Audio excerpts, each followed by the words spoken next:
Gloire à Jésus. Madame Bakayoko, il faut te tenir debout. Puis monsieur Bakayoko, il faut se tenir debout.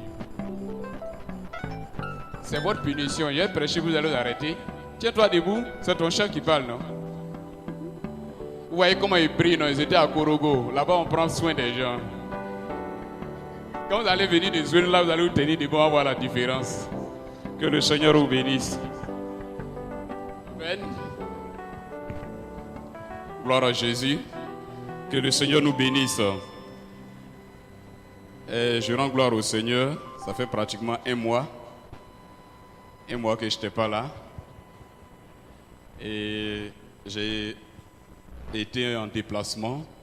Et je bénis le Seigneur qui m'a gardé pendant tous ces voyages et qui m'a ramené sain et sauf. Amen. Que le Seigneur soit béni. Ce matin, nous sommes là dans la présence de notre Seigneur encore. C'est une grâce. Comme Jésus le disait, parlant à Marthe, il a dit Marie a choisi la bonne part. Et la part qui a été choisie est la bonne parce que c'est la parole de Dieu. Et la Bible dit que toutes choses, tout ce que nous voyons, toutes ces belles choses que nous voyons, toutes ces inventions que nous voyons, vont passer un jour. Mais la parole de Dieu ne passera pas.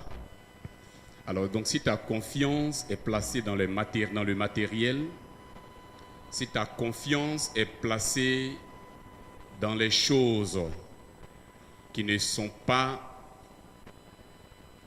de Dieu, sache qu'un jour toutes ces choses-là passeront. Mais celui qui aura placé sa confiance dans la parole de Dieu, celui qui aura placé sa confiance en Dieu, ne passera pas et ne connaîtra point le désespoir. Amen.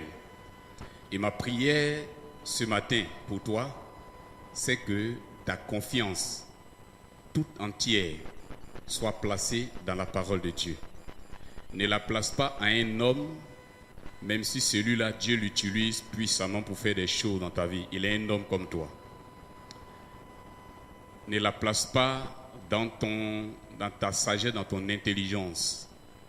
Parce que aussi intelligent que tu seras, tu trouveras quelqu'un qui va t'enseigner. Amen. Gloire à Jésus. Avant d'aller dans le message, je voudrais donner cette annonce du pasteur. Le dimanche prochain, nous aurons une offrande spéciale pour soutenir le séminaire des couples. Donc le dimanche prochain, en venant, chacun prépare une offrande spéciale pour soutenir l'organisation du séminaire des couples qui aura lieu le samedi 15. Nous avons également reçu la visite d'un bien-aimé ce matin. Ils organisent un concert dénommé Gospel Impact. C'est un concert de louange et d'adoration en faveur des orphelins, ce qu'il nous a expliqué. Et ce concert aura lieu le dimanche prochain, le dimanche 9 septembre 2018, à partir de 14h au stade de la BAE. Les tickets qu'il a mis à notre disposition sont des tickets de 1000 francs. Il a dit qu'il y a des tickets de 2000 et il y a également des cartes VIP. Et en venant ce matin, il n'avait qu'en sa possession que des tickets de 1000 francs. Et c'est ce qu'il nous a laissé. Donc lorsque vous achetez un ticket, selon ce qu'il nous a expliqué, vous aidez ainsi un orphelin à aller à l'école. L'argent qui sera récolté pendant le concert, 50% de ces fonds vont aider des orphelins à aller à l'école. On va leur donner des kits scolaires. Et les 50 autres pourcents vont contribuer à l'organisation du concert. En même temps, il nous a chargé de faire le recensement de tous les orphelins de la classe de CP1 jusqu'à terminale et de leur faire parvenir la liste.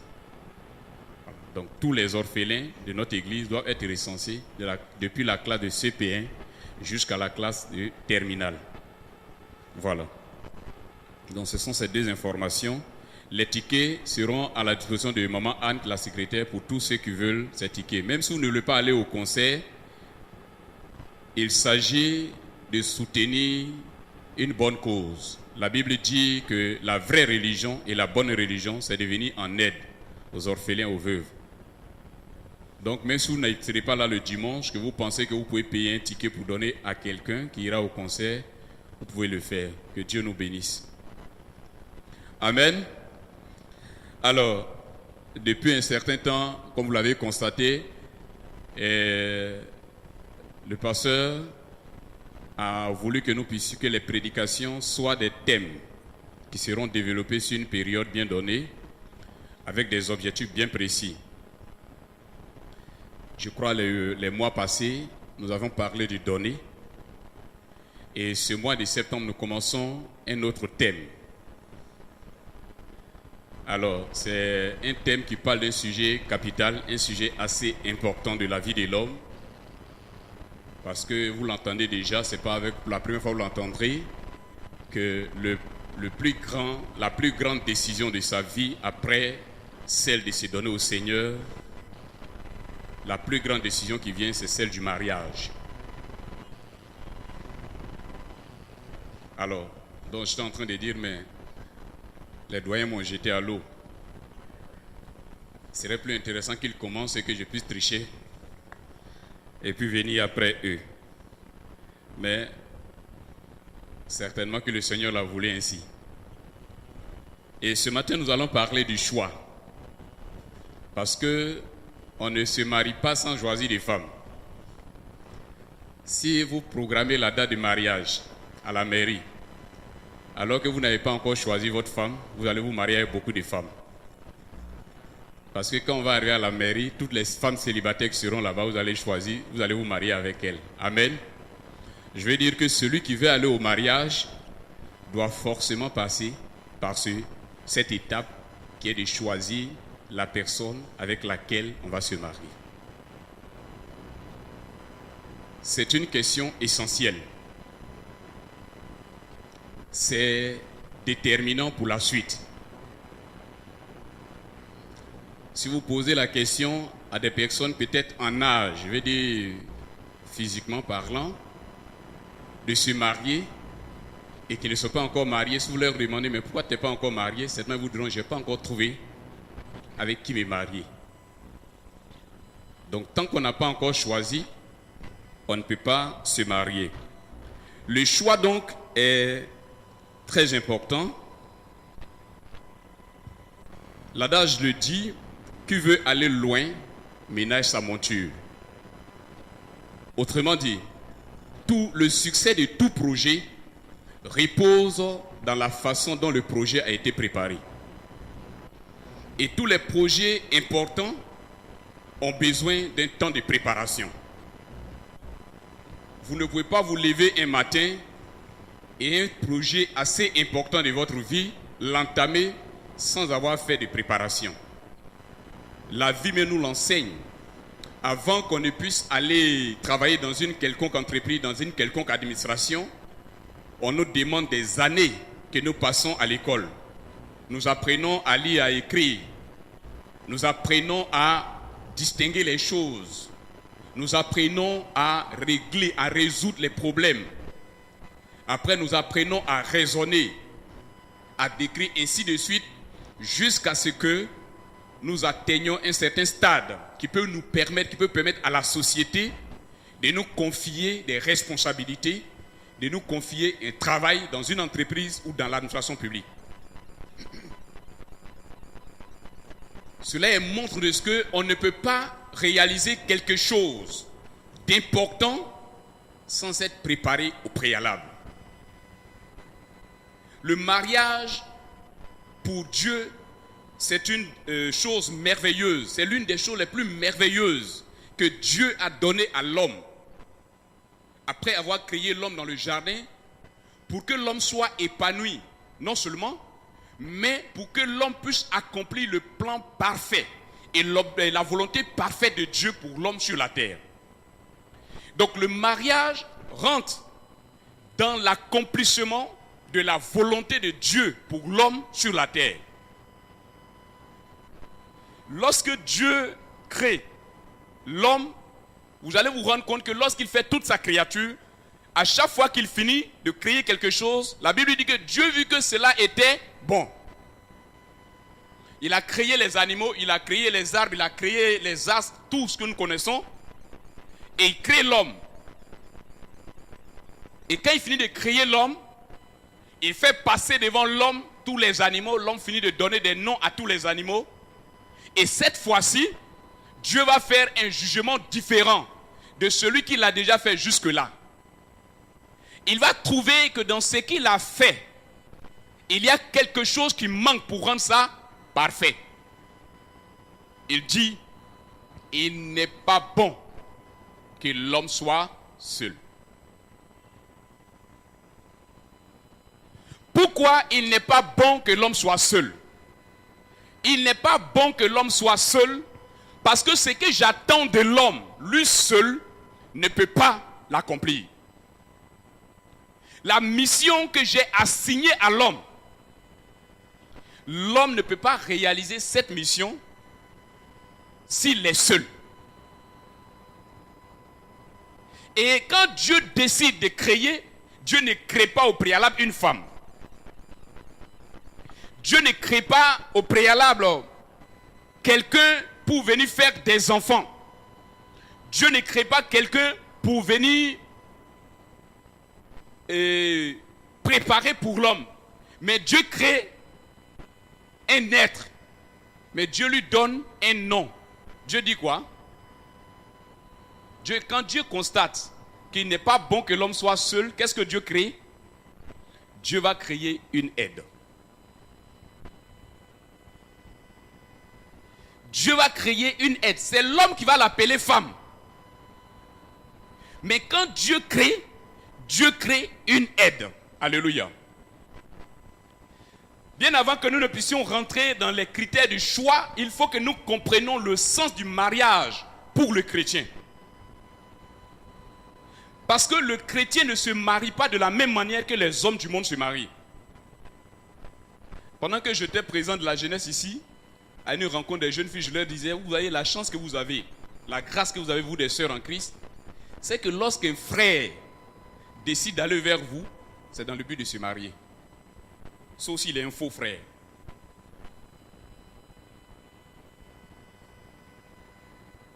S'il est un frère né de nouveau converti, lorsque vous prenez la décision d'aller vers une sœur, ça voudrait dire que vous avez à 99, vous avez 100% la volonté de vous marier avec elle. Vous ne pouvez pas aller vers une sœur avec d'autres intentions. Alors que les filles que vous voyez dans le monde, que souvent vous enviez, elles se marient par hasard. C'est-à-dire, elles passent d'homme en homme. Elle est aujourd'hui avec Julien, il n'y a aucun projet. Il n'y a aucune volonté. Peut-être dans leur marché, après Julien se trouve que bon, se rend compte que c'est quelqu'un qui lui plaît, c'est quelqu'un qui est bien. C'est en ce moment-là qu'il commence à faire un projet de mariage avec elle. Ce qui n'est pas pour des enfants de Dieu. Donc le mariage chrétien n'a pas les mêmes valeurs que le mariage dans le monde. Et s'il n'a pas les mêmes valeurs, il ne devait pas se faire de la même manière. Retenons que le mariage est très important pour Dieu. Et Dieu tient à ce que chaque enfant de Dieu qui rentre dans le mariage réussisse le mariage. C'est la volonté de Dieu.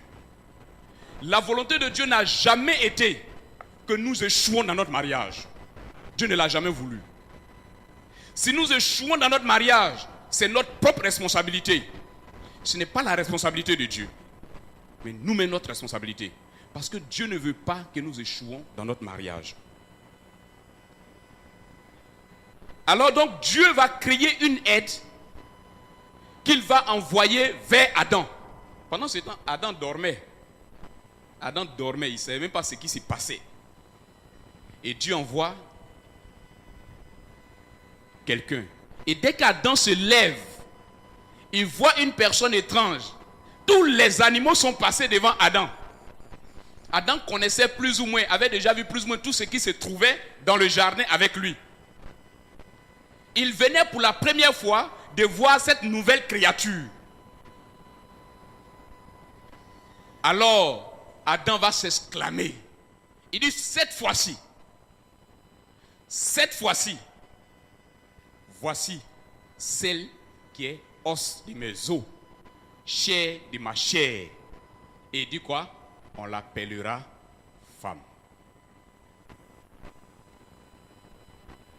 Adam reçoit une satisfaction. Un vide, un besoin vient d'être comblé. Sans que Dieu ne lui dise, c'est ta femme. Alors je me suis posé la question, qui a dit à Adam que c'était sa femme? Ne vous inquiétez donc pas.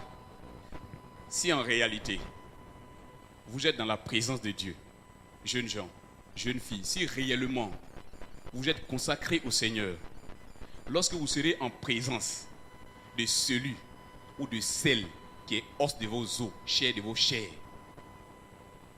l'Esprit de Dieu en vous, vous le témoignera. Alléluia. Personne ne l'a dit à Adam. Mais Adam a vu en Ève. Adam n'a pas vu en Ève une autre créature dont il pouvait se jouir ou dont il pouvait profiter. Mais Adam a vu en Ève l'os de ses os, la chair de sa chair. Si nous regardons, Dieu est le premier à sentir le besoin de l'homme. Peut-être qu'intérieurement, Adam le ressentait, mais Dieu est celui qui l'a exprimé. Et donc, Dieu sait le besoin de chacun d'entre nous. Dans le sens du mariage. Et la volonté de Dieu, c'est de combler ce besoin-là. Lorsque nous regardons dans nos sociétés anciennes, chez nous particulièrement, je ne sais pas si ailleurs c'est la même chose, mais c'est de la responsabilité de l'homme de trouver une femme à son fils. Chez nous, et c'est même une obligation, c'est un devoir. Un bon père, un père responsable, c'est celui qui va chercher et trouver une épouse pour son fils. Et donc, Dieu ici étant devenu chrétien, Dieu est notre Père par excellence. Et donc, Dieu connaît cette responsabilité qui pèse sur lui de nous trouver une épouse. Parce qu'il sait que la mission qu'il nous a confiée n'est pas une petite mission. Il faut qu'il nous trouve une épouse. C'est pourquoi dans le choix de notre partenaire, nous devions collaborer obligatoirement avec Dieu. C'est une obligation si nous voulons réussir dans le choix de dans notre mariage. Si nous voulons choisir selon Dieu, nous devons collaborer avec Dieu. Nous devons nous requérir la volonté de Dieu quant à la personne avec laquelle nous voulons ou nous allons nous marier.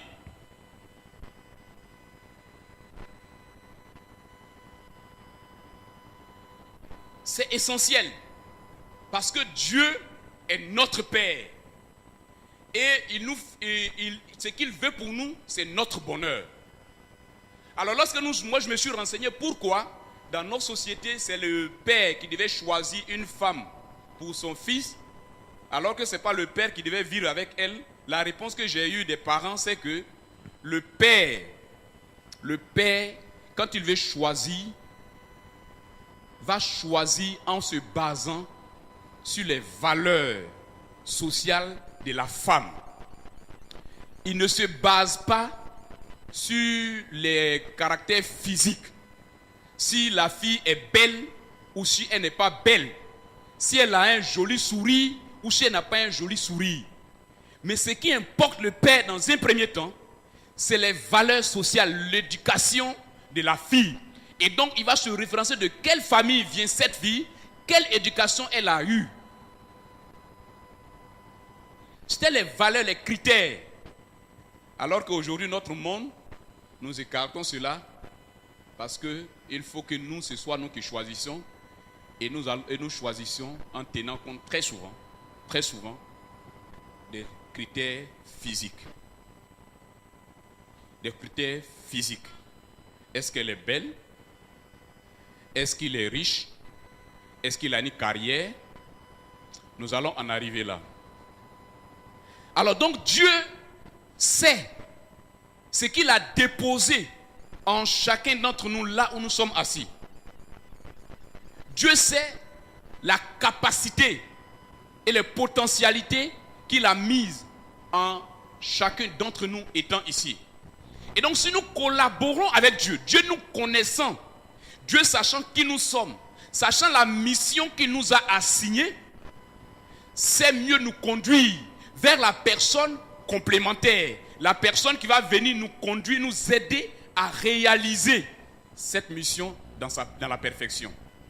Amen. Donc, occulter Dieu dans le choix de notre mariage, c'est périr.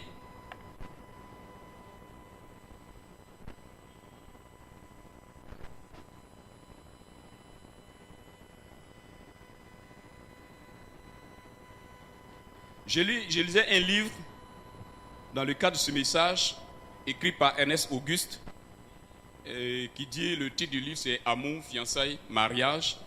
Il dit, un mariage peut être une bénédiction merveilleuse, mais il peut être aussi une misère sans fin. Un mariage peut être une bénédiction merveilleuse, comme il peut être une misère sans fin. Donc le mariage, comme dirait l'autre, c'est Seydou Badian, le mariage n'est pas un jeu d'enfant. Le mariage est un sujet sérieux et nous devons l'aborder avec beaucoup de sérieux quand nous voulons nous marier.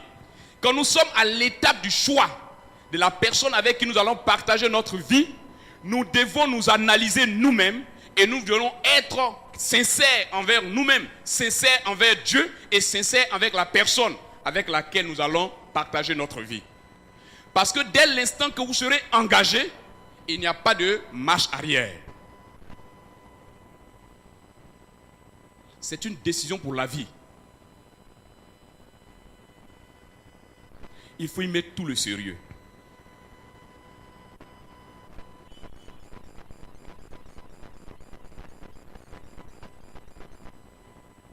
Alors donc je disais que l'une des étapes très importantes du mariage, c'est le choix de la personne avec laquelle l'on doit se marier. Tous les jeunes gens et jeunes filles en âge de se marier se posent cette question. C'est un moment de trouble pour certains, quand pour d'autres c'est un moment d'euphorie. Heureusement que la Bible nous donne des directives bien claires et qui doivent être impérativement considérées par quiconque prétend se marier. Plusieurs se posent la question de savoir: puis-je me marier avec n'importe quel homme ou n'importe quelle femme?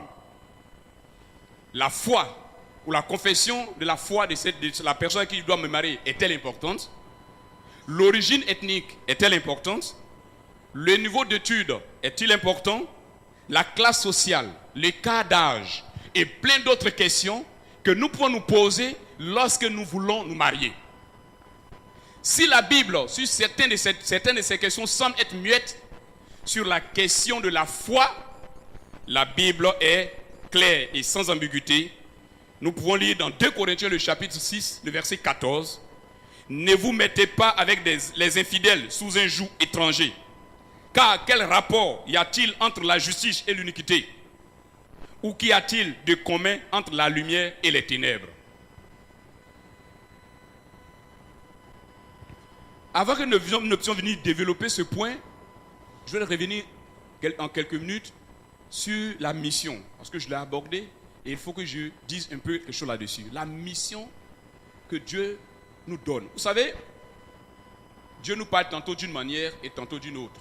Hier, je recevais la visite d'un responsable de groupe Gédéon qui était venu chez moi à la maison, et pendant que nous étions en train d'échanger, on a abordé beaucoup de sujets et Dieu est passé par ses propos pour me révéler beaucoup de choses sur notre vie sur la terre.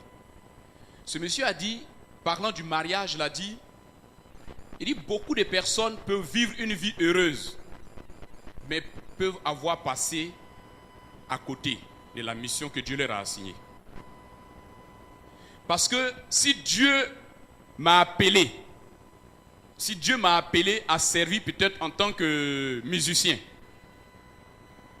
et qu'au lieu de cela, parce que j'ai une belle voix, je deviens chanteur, c'est vrai que les gens seront édifiés par mes chansons. Les gens seront édifiés, mais je serai passé à côté de la mission à laquelle Dieu m'a appelé. Et donc, il est d'abord important pour celui qui veut se marier de savoir ce à quoi Dieu l'a appelé sur la terre. Amen. Il faut que tu pries Dieu pour que Dieu te dise à quoi est-ce que Dieu t'a appelé. Parce que à la mission à laquelle Dieu t'a appelé, il faut que tu aies une femme qui va aller dans ce sens-là. Donc, il m'a dit celui-là, il dit, vous ne pouvez pas trouver une épouse selon Dieu et qui n'épouse pas votre mission, votre vision. De deux choses, il y a quelque chose qui ne marche pas. Soit vous n'êtes pas sur votre chemin, ou alors votre femme, il y a quelque chose. Parce qu'elle vient pour t'aider à accomplir ta mission. Elle n'a pas à elle une mission spécifique. Sa seule mission, c'est d'aider l'homme à accomplir, à devenir meilleur pour Dieu. C'est d'aider l'homme à pouvoir réussir ce pourquoi il est sur la terre. Si vous êtes un magistrat chrétien, normalement votre épouse, même si elle n'a pas fait la faculté de droit, elle doit pouvoir contribuer en vous aidant à être le meilleur des magistrats.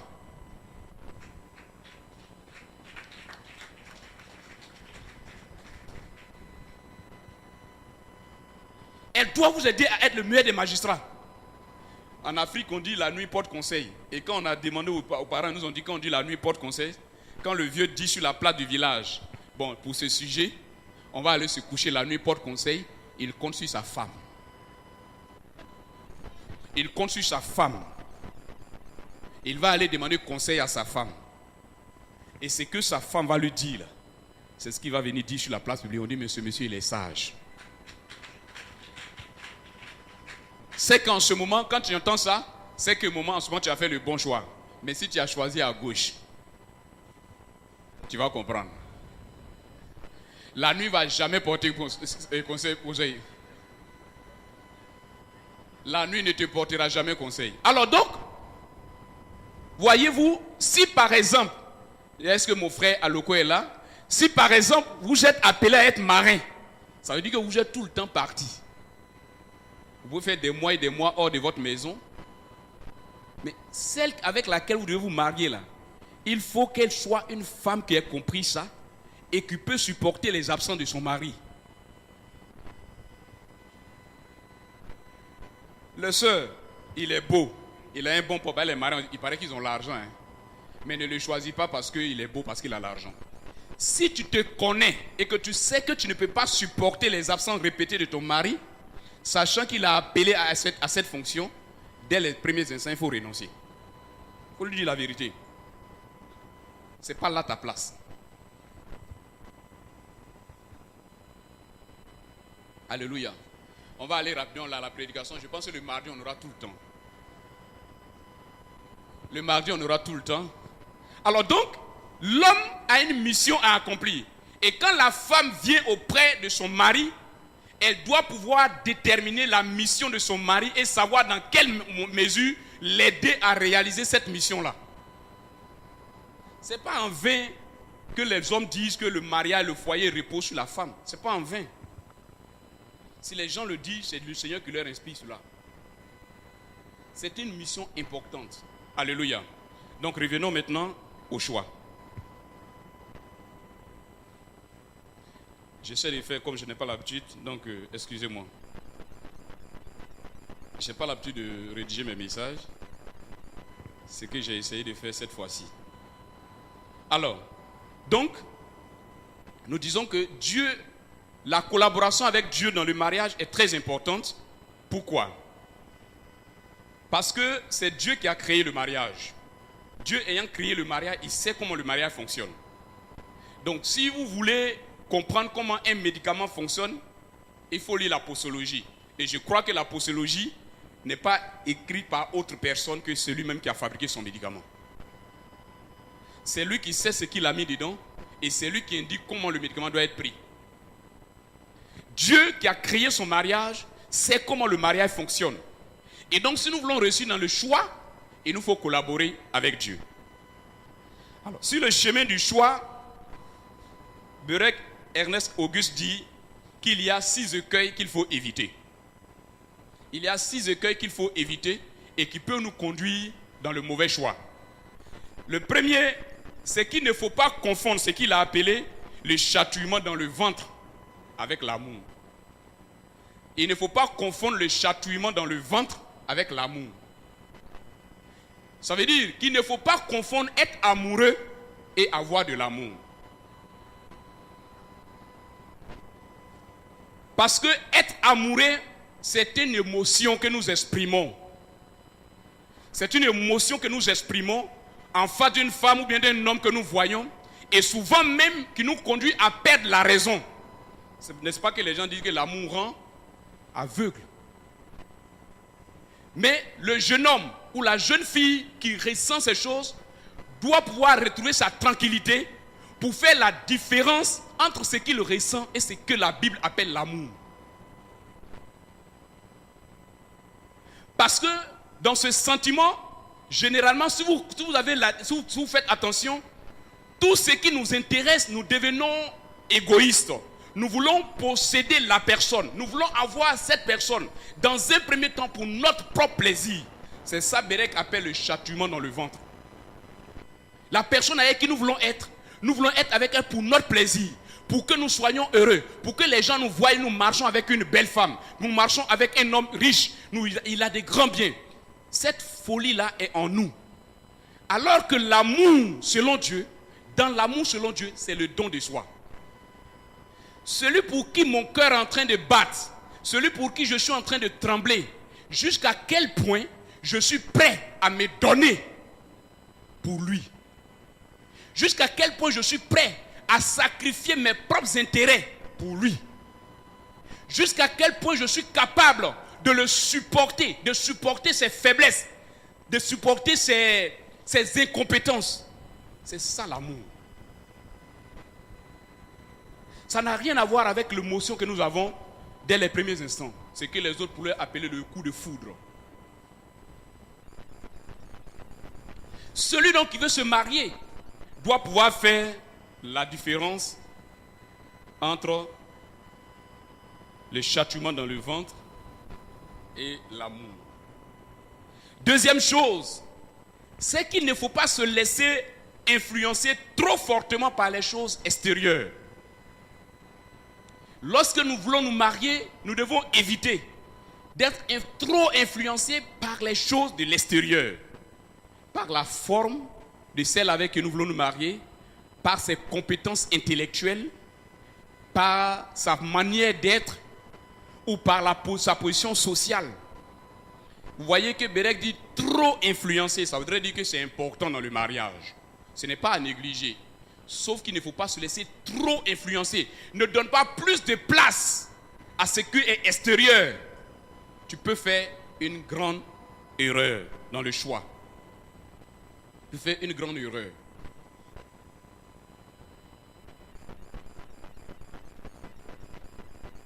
Et là-dessus, très souvent, le conseil que les gens donnent, c'est qu'un jeune homme qui veut se marier ou une jeune fille qui veut se marier, il est conseillé de prendre la peine de prier longtemps, avant même de prendre la décision de vous marier. Même si pour le moment vous n'êtes pas encore prêt, commencez à prier pour votre mariage. Vous savez pourquoi? Parce que très souvent, c'est que nous entendons dire, Dieu m'a dit que c'est toi ma femme. J'ai fait un songe, c'est toi qui es ma femme. Il y a un frère qui a dit ça à une soeur. Dit à la soeur, j'ai depuis un bon moment, tous mes sons, c'est toi je vois. Et puis là, vous savez ce que la soeur lui a dit? Elle dit, tu as un esprit de femme de nuit, va te faire délivrer. Mais très souvent, c'est parce que je suis dans l'église de Nyangon, j'ai regardé une soeur, elle me plaît déjà, je l'aime bien, puis je commence à prier le Seigneur. En fait, je vais diriger la volonté de Dieu. Je vais forcer la main de Dieu. Seigneur, fasse que ce soit cette soeur. Est-ce que ce n'est pas cette soeur même?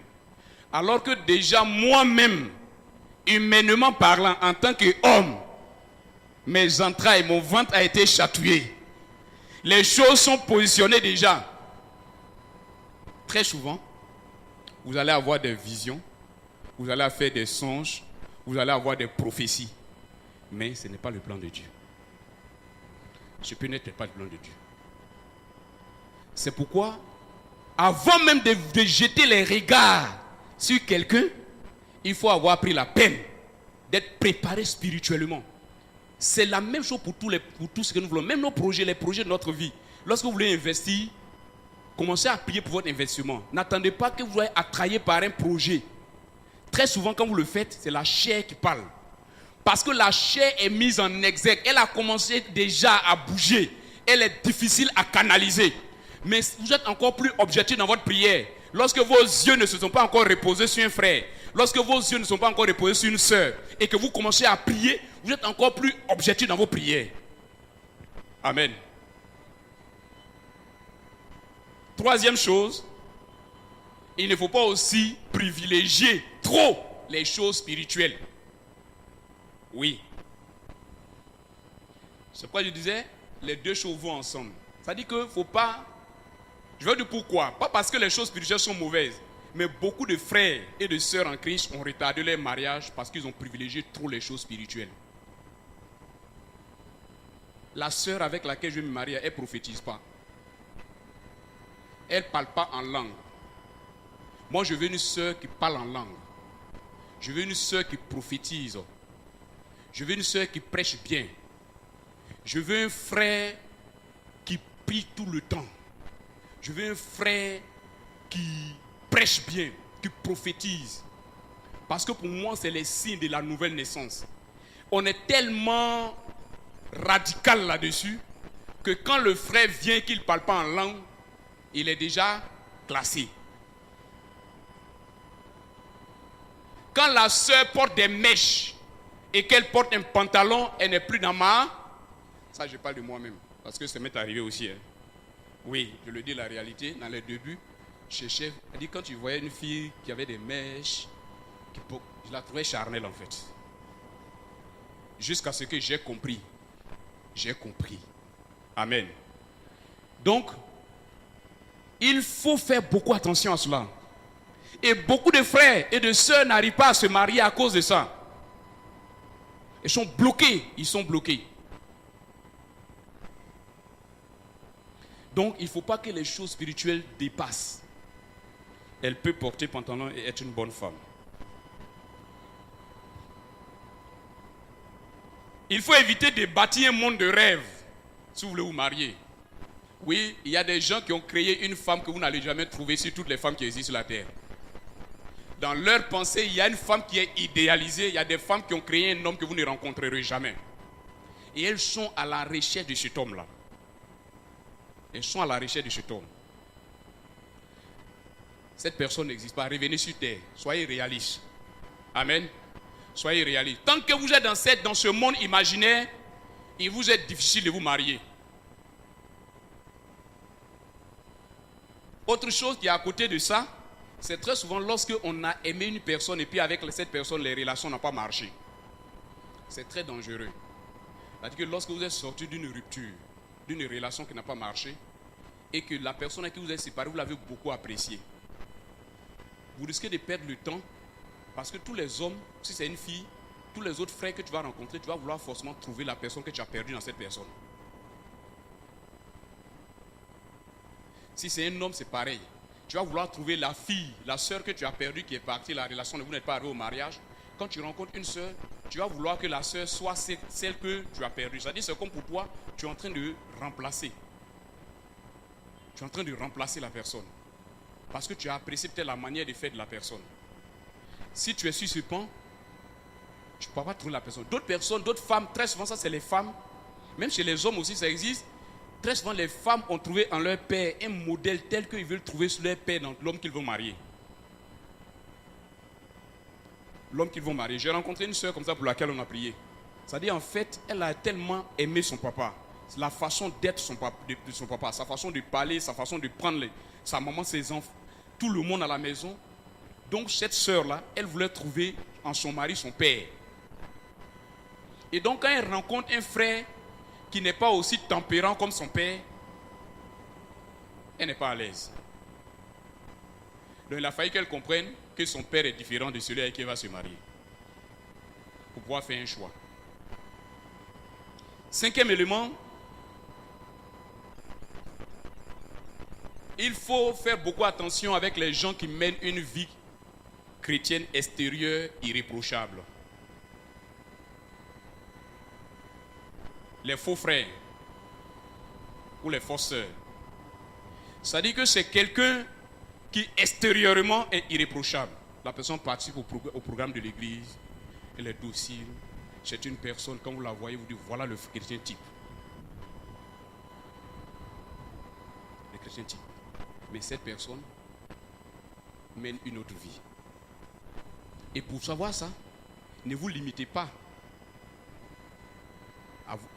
aux rencontres ici dans l'église. Souvent, celui avec qui vous voulez vous marier, vous pouvez, à moins qu'il vive seul. S'il vit en famille, s'il vit avec des amis, faites de temps à autre. Si c'est une sœur, pendant que vous la voulez, pendant que vous ne lui avez rien dit, essayez de rendre visite à sa famille. Vous allez voir comment elle vit là-bas. Un frère me rendait ce témoignage. Il avait une sœur qu'il a vue et un jour il a rendu visite à la sœur. Et puis pendant qu'ils étaient assis en train de causer, là, il y a quelque chose qui s'est passé. Et puis elle a regardé, elle n'a pas réagi. Et vous savez que Dieu, quand Dieu veut te livrer, il te livre. Et donc, la tante de la fille regarde et dit tu as changé ou bien c'est de la visite? Ça là c'est passé auprès de la fille, n'a pas fait palabre.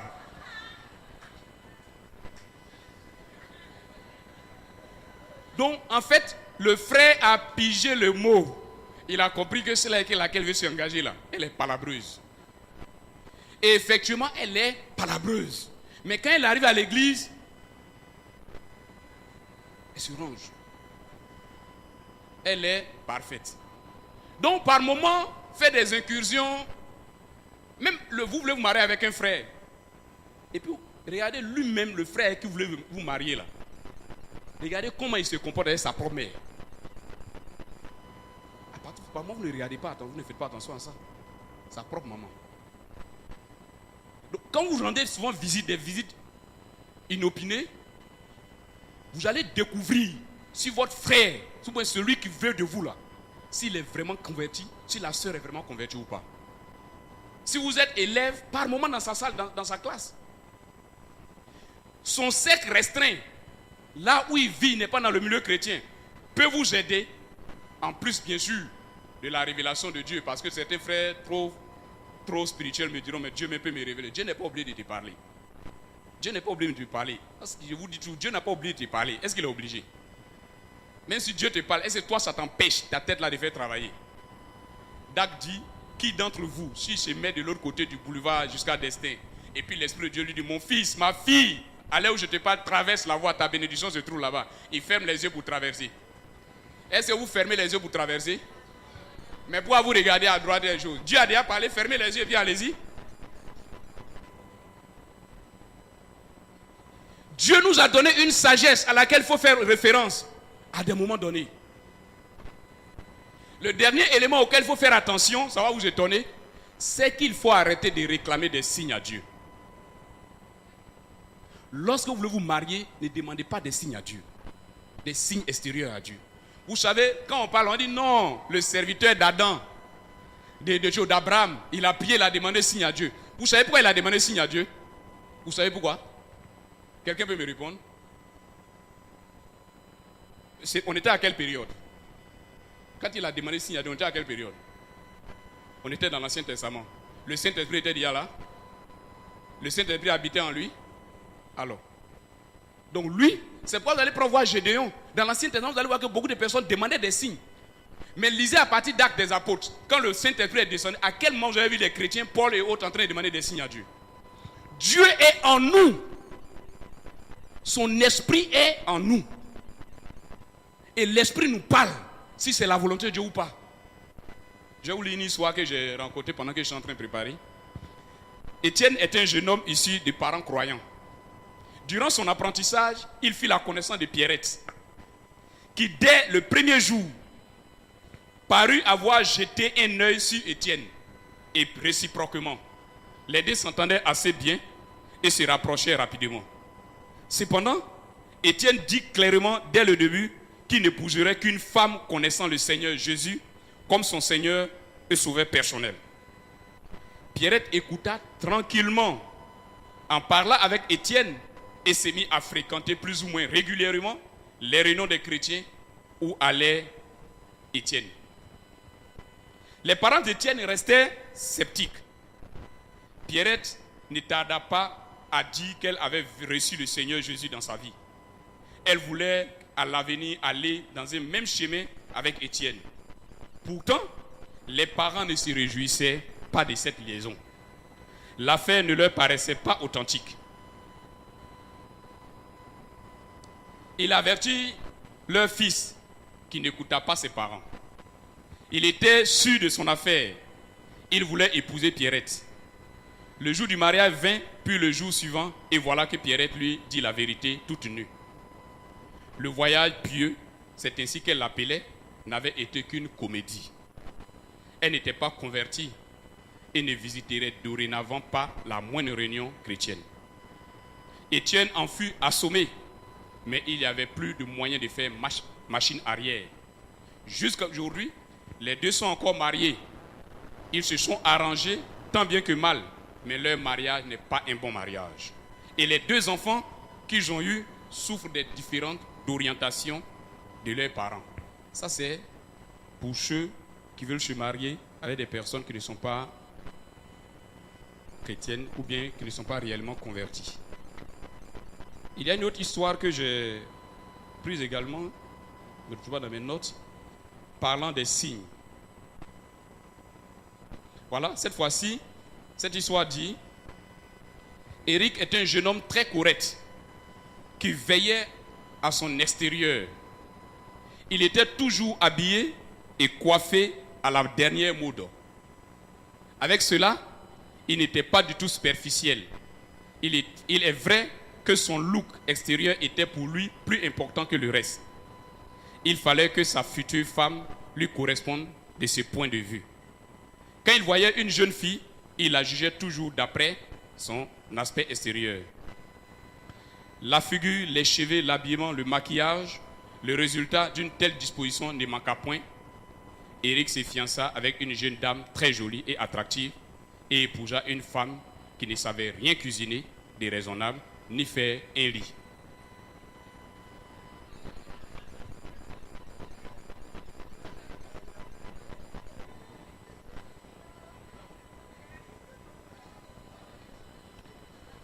C'est quelques témoignages.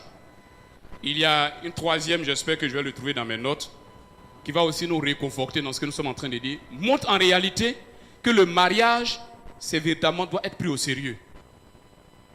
Les gens viennent vous faire croire qu'ils sont chrétiens et quand vous mariez, ils ne sont pas chrétiens. Pour aller plus vite, la Bible interdit clairement à tout enfant de Dieu de se marier avec un païen.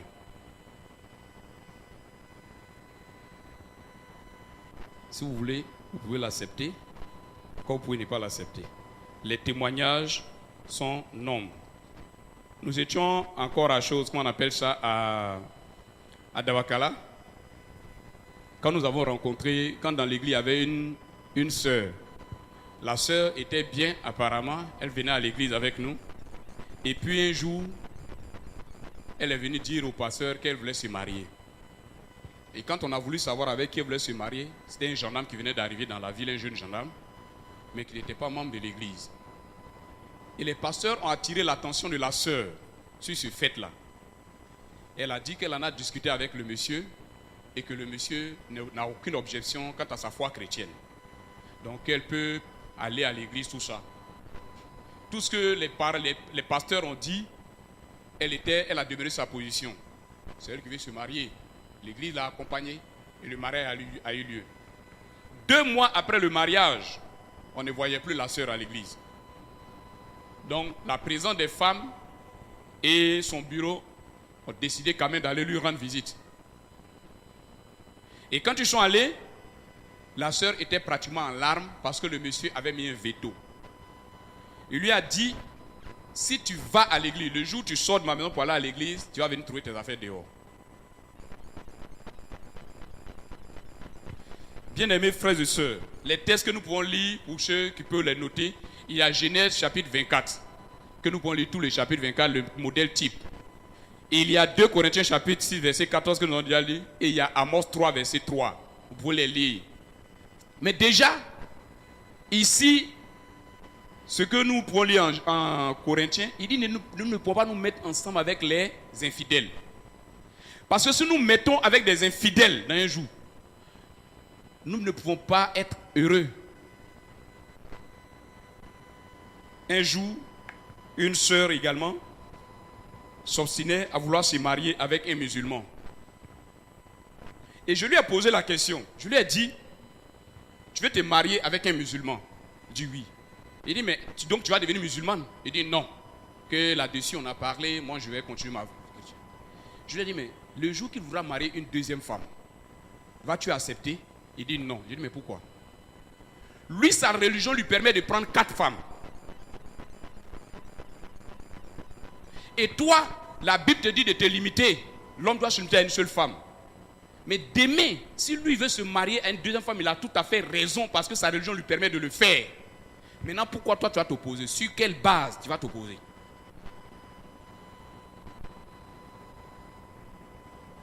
Sur quelle base tu vas t'opposer? C'est que nous avançons comme argument, je vais m'engager et puis je vais le convertir après. Mais pourquoi tu ne le convertis pas d'abord quand il sera bien converti puis tu vas le marier? Pourquoi? On a eu plein de cas. Dans le cadre professionnel, j'ai eu des cas aujourd'hui de chrétiens qui sont venus, qui veulent divorcer aujourd'hui parce que celui avec qui on s'était engagé hier, qui est venu à l'église, qui était, dès que le mariage est fini, il a quitté l'église. Et il a repris sa vie du monde. Et elle veut un chrétien dans son foyer. Mais pourtant, le type, au début, il ne l'était pas. Il faut faire beaucoup attention dans le choix de la personne. C'est important et Dieu insiste là-dessus. Dieu insiste là-dessus. Lisons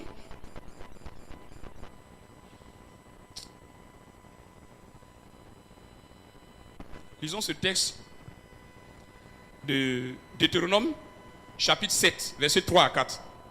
Il dit, tu ne t'allieras point par mariage avec elle. Tu ne donneras pas ta fille à leur fils et tu ne prendras pas leur fille pour ton fils. Car il le détournerait de moi ton fils et il servirait d'autres dieux. Et la colère de l'Éternel s'embrasera contre vous et te détruira aussitôt.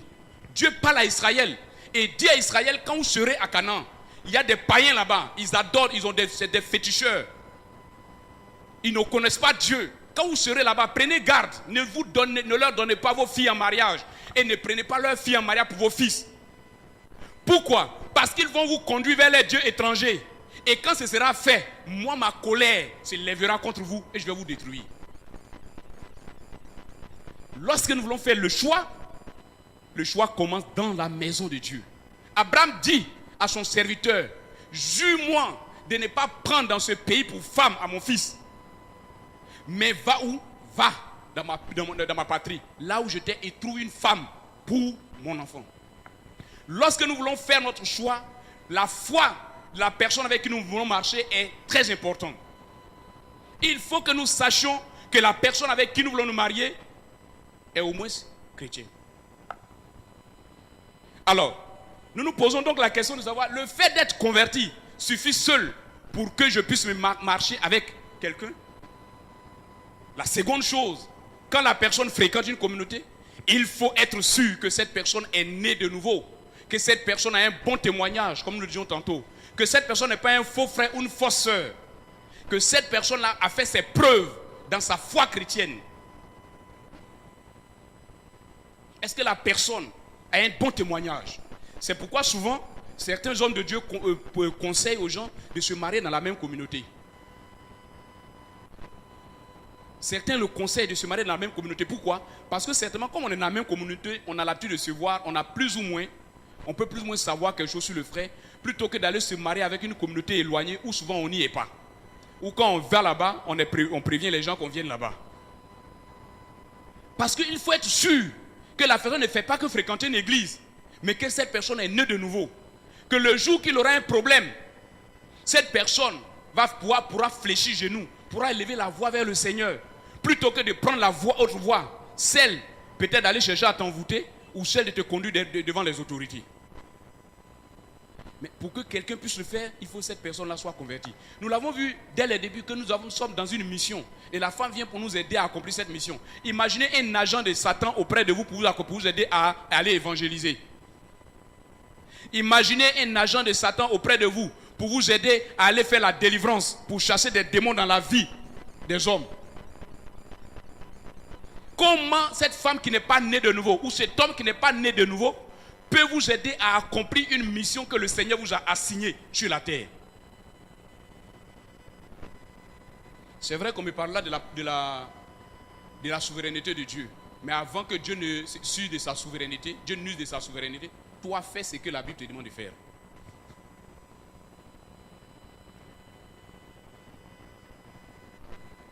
Sur ce chemin de la recherche de l'homme, de sa vie, il y a aussi le critère de correspondance. C'est-à-dire, la personne est convertie, elle a un bon témoignage, et il faut voir est-ce qu'on correspond. C'est aussi important. Et là-dessus, il y a plusieurs questions qu'on peut se poser. Est-ce que, comme je l'ai dit tantôt, ce frère veille sur sa vie chrétienne? Est-ce qu'il veille sur sa relation avec le Seigneur? Est-ce qu'il veille sur sa relation avec le Seigneur? Dans son comportement, est-ce qu'il craint Dieu? Vous êtes marié avec un frère, ou bien fiancé, ou bien un frère qui veut de vous pour vous marier, mais c'est lui qui veut, à chaque fois qu'il vous donne rendez-vous, il sait très bien qu'il vit seul dans sa maison, dans son studio là-bas. Et c'est là-bas qu'il veut toujours vous voir. Quand vous lui dites non, on va se croiser à l'église, il dit non, c'est ça, c'est que c'est bon, il s'y fâche. Ou bien viens à la maison, ce qu'on a à dire, les parents sont là, on peut se mettre à côté pour parler et te dire non, si tu ne veux pas venir, ce n'est pas la peine. Qu'est-ce qu'il va aller dire dans sa chambre, dans son studio là-bas, qu'il ne peut pas dire dans votre cour? Ou bien qu'il ne peut pas dire dans la cour de l'église ici? Est-ce qu'il veille sur sa relation avec le Seigneur? Parce que prendre le risque de se trouver dans une chambre fermée avec une fille que vous aimez, votre cœur bat pour elle, c'est prendre des risques de trahir le Seigneur. Ce n'est pas être vigilant. Et il faut savoir, votre frère, là, son cercle d'amis, qui il fréquente? Celui qui vient vers vous, bien la sœur avec laquelle vous voulez vous marier, là. Qui est-ce qu'elle fréquente? Ses amis, là, c'est qui? C'est une sœur, est vrai, elle est ici, elle prend le micro, elle chante bien. Mais au quartier, tous ses camarades, là, passent les nuits dans les maquis. Tous ceux avec qui elle se promène, là, c'est des gens qui ont dégommé les teints.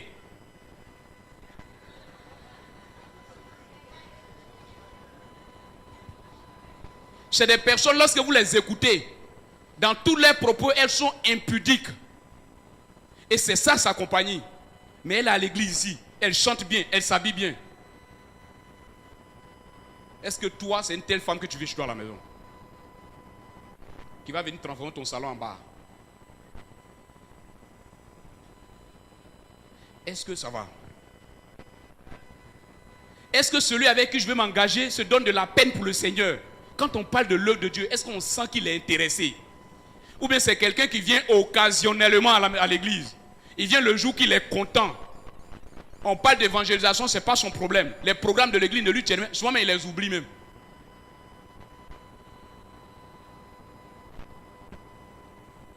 Comment il se comporte dans la société? Comment il se comporte dans la société? Vous vous rendez compte comment on appelle ça? Souvent, je dis souvent, il faut faire beaucoup attention. Vous êtes dans le taxi avec le frère, vous accompagne à la maison, et puis il y a un problème dans le taxi avec quelqu'un. Et puis il commence à vociférer, à dire des injures graves en votre présence. C'est des signes qui ne trompent pas. Je n'ai pas dit qu'à 100%, c'est faux, mais c'est des signes qui ne trompent pas. Parce que toi-même, demain, il va t'insulter comme cela. Il va t'insulter comme cela. Comment il se comporte dans la société? Est-ce que cette manière de faire là, c'est ce qui vous plaît? Parce que quand on dit vous correspondre là, est-ce que c'est ce qui te plaît? Toi, est-ce que tu te sens à l'aise quand ton fiancé se met à injurier les gens dans les rues? Est-ce que tu es à l'aise? Si tu es à l'aise, d'accord, allons-y. Vous allez vous entendre. Mais si tu n'es pas d'accord avec, il y a un problème. Quel est le sens d'intérêt de celui avec qui tu veux t'engager? Est-ce que vous avez le même sens d'intérêt? Elles ont les mêmes sens d'intérêt. Est-ce que toi, de toute façon, tu aimes Dieu, c'est comme ça qu'il aime Dieu. Est-ce que toi, de toute façon, tu aimes tes parents, là, c'est comme ça qu'il aime ses parents. Parce qu'il y a des gens qui sont fous de leur famille. Ils sont fous de rien. Quand ils te parlent même de ses propres parents, tu es dégoûté, tu n'as plus envie de les voir même. Quelqu'un qui te révolte, qui te monte contre les autres. Il n'y a pas longtemps, j'ai échangé avec le président national de la jeunesse. Nous parlons de la situation d'une sœur. Peut-être que beaucoup vivent ça et je voulais vraiment revenir là-dessus. Faites beaucoup attention avec les personnes avec qui vous voulez vous engager, surtout dans cette histoire de Dieu m'a dit. Voilà une sœur qui est venue, elle a fait ses études, elle a dû arrêter ses études par manque de moyens. Et elle est venue à Abidjan, il y a une famille chrétienne qui l'a recueillie, elle est chez eux comme aide. Elle les aide à travailler à la maison, elle est payée. Elle fréquente une église. Et depuis un certain temps, elle a commencé à fréquenter un frère dans l'église. Quelques mois déjà, elle parle de mariage. Le monsieur et sa femme l'ont fait asseoir pour lui dire: va doucement. Tu es venu ici pour un objectif. Tu n'as que 22 ans. On ne voit pas pourquoi tu cours pour aller où. On n'a pas dit que ce n'est pas l'homme de ta vie. Il peut être l'homme de ta vie. Mais on sent que tu es trop pressé. Tu risques de faire des erreurs. Donc revois un peu ta position. Concentre-toi sur ce que tu es venu faire. Le reste va suivre. Et vous savez que quand vous aimez, quand une femme aime, tout ce qu'on lui dit là, même si c'est sa propre maman, elle va aller dire à celui. Donc elle se lève et puis elle va dire, au frère: voilà ce que mes tuteurs là disent de toi, voilà ce que mes tuteurs disent de toi. Et le frère, vous savez, lorsque vous vous engagez avec quelqu'un, je vais vous dire quelque chose. S'il est bon, c'est là que vous allez le connaître. Parce que est-ce que ce que les parents disent c'est faux? C'est pas faux. C'est la vérité. Et donc, qu'est-ce que le frère va dire? Subitement, il va devenir prophète. Il dit que tes tuteurs là sont des agents sataniques. Et ils ne veulent pas ton bien. Ils s'opposent à ton mariage. Et désormais, quand monsieur et madame se retrouvent, leur sujet de prière, c'est contre cette famille-là. Au point où aujourd'hui, la fille est révoltée contre ceux qui l'avaient reçu. Ses tuteurs. Si vous êtes dans une telle situation, quittez dans cette relation rapidement. Ce frère ne va pas faire votre bonheur. Parce que si celui avec qui vous allez vous engager demain commence à vous manipuler et à vous mettre en palabre contre ceux avec qui vous entendez hier avant de le rencontrer, il n'est pas un bon frère. Elle n'est pas une bonne soeur. Elle n'est pas une bonne soeur. Et demain, quand ça sera compliqué, vous allez vous rendre compte que c'est ce qu'on vous disait était réel.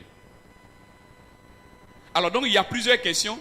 Le mardi, on me dit qu'il est le mardi, nous invitons toute l'église à être là à partir de 18h30. Et il y a beaucoup d'autres choses que nous pouvons voir. Il y a plein de choses que nous pouvons voir dans ce que nous avons. Permettez-moi s'il vous plaît de terminer avec la maturité de la personne. La personne avec qui vous voulez vous marier, est-ce que cette personne est mature? Quand on parle de mature, il n'est pas une question d'âge. Mais est-ce que c'est une personne qui sait prendre ses responsabilités? Est-ce que c'est une personne qui prend ses responsabilités? C'est très important. Parce qu'une fois que vous serez mariés, papa et maman ne vont plus intervenir pour gérer votre foyer. Une fois que vous serez mariés, un enfant va naître. Il faut que vous soyez à mesure de donner une éducation à cet enfant. Donc ça nécessite que vous qui voulez vous marier, vous soyez mûrs. Que vous soyez mûrs. La maturité spirituelle. Est-ce que c'est quelqu'un qui est spirituellement assis? L'indépendance financière et émotionnelle. Celui avec qui on veut se marier, est-ce qu'il est indépendant financièrement? On n'a pas dit qu'il a des milliards, mais est-ce que c'est quelqu'un financièrement qui prend ses responsabilités? Moi, je dis souvent, le frère, il est dans l'église. Il aime une soeur. Toi, la soeur, c'est celui avec qui tu as partagé ta vie. Il a fini ses études. C'est vrai, il n'a pas encore eu de travail en tant que tel. Matin, midi et soir. Il se lève matin, 8h, il est chez toi. Ou bien c'est toi, tu es chez lui. Vous promenez dans Abidjan là, parce que vous avez 4 de bus. Vous visitez tous les bons coins d'Abidjan. Et puis le soir, vous rentrez à la maison. et c'est lui qui veut te marier. Il ne peut pas faire l'effort de sortir, même si c'est pour aller essuyer le salon de quelqu'un pour que la personne lui donne 1000 francs. Il ne peut même pas faire l'effort d'aller faire un stage, même si le stage n'est pas rémunéré. Au moins être occupé à faire quelque chose. Mais viens regarder tes beaux yeux. Je t'aime, moi non plus. Je t'aime, moi non plus. Il va te montrer feu.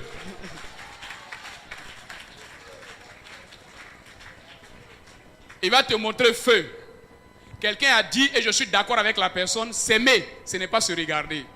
S'aimer, c'est regarder dans le même sens. Alors, donc il faut qu'il soit, vous sentez en lui quelqu'un qui veut prendre ses responsabilités d'homme. C'est important. Troisième chose, il faut qu'il soit indépendant émotionnellement. Émotionnellement, il faut qu'il soit indépendant émotionnellement.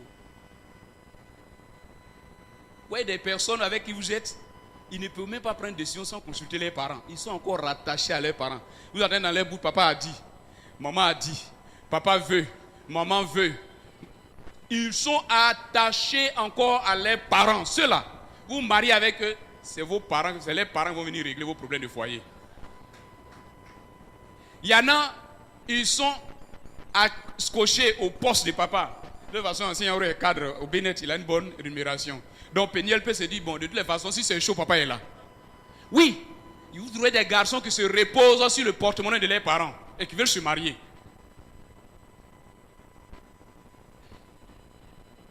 Si tu es dans ça, il faut quitter dedans.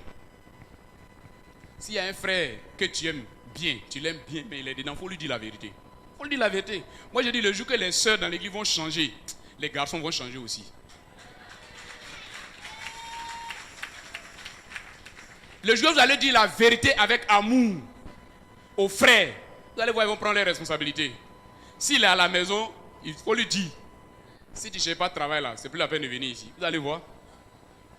Vous allez voir dans la semaine, même si c'est pour vendre pain, il va le faire.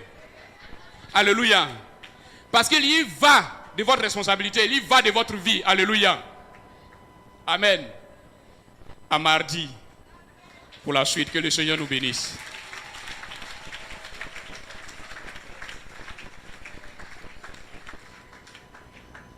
En fait, la dernière histoire que je voulais dire, c'est que dans cette histoire-là, c'est un frère, une sœur, pardon, qui est engagée dans la foi avec un frère. Mais au fond d'elle, elle ne sent pas la paix du cœur. C'est pourquoi j'ai parlé du Saint-Esprit.